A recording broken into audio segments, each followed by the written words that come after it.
Salam hormatly agalalarym, salam mehriban edesem. Bugünkü videomuzda biznes bölümü arada aydyp geçmekçi. Bu bölüm arada hemmeler gyzyklandyran soralara jogap berer, söz siziň bilen paýlaşarys.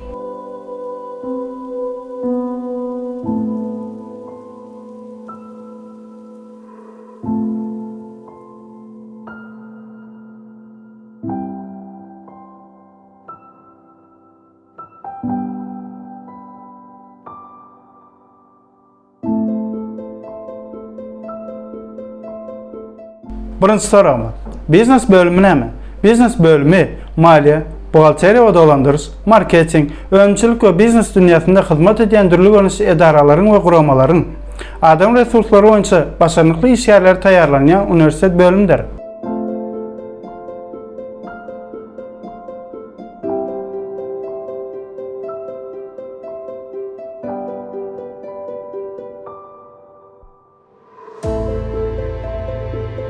Bu bölüm Iqtisadiýat we Dolandyrys Ilymlar Fakultetiniň iň meşhur bölümlerinden biridir.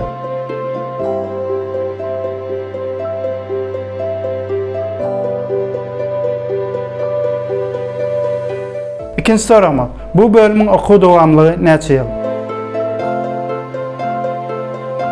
Türkiýe uniwersitetlerinde biznes bölümü 4 ýyllyk bakalavr bölümüdür.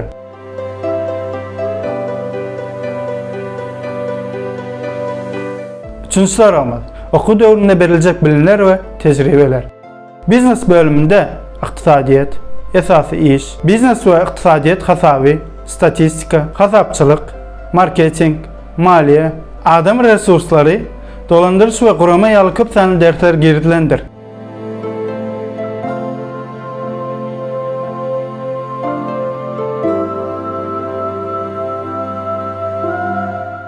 Dördüncü sorum.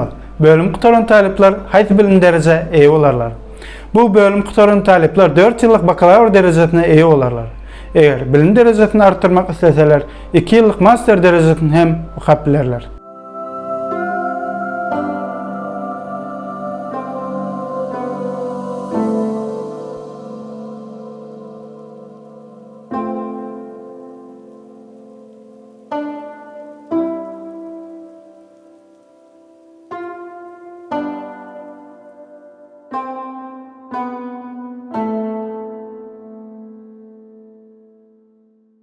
Beşinci sorum.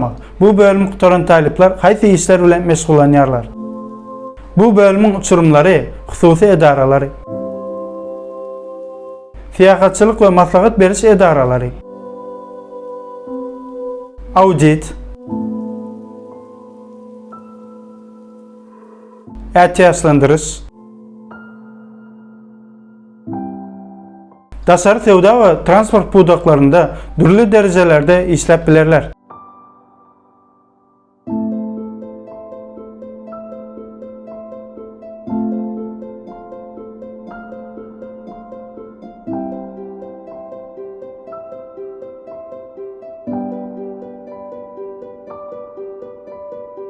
Bundan başga da Merkezi Bank, Gazna we Maliýe Ministrligi ýaly döwlet edaralarynda işe ýerleşip bilerler.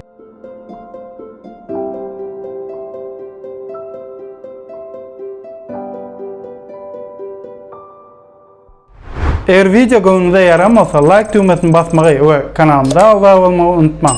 Eğer bu bölüm arada soraglaryňyz bar bolsa tesbirlerde belep geçip bilersiňiz. Indiki videolarymyzda görüşýänçe hoş, sag bolun.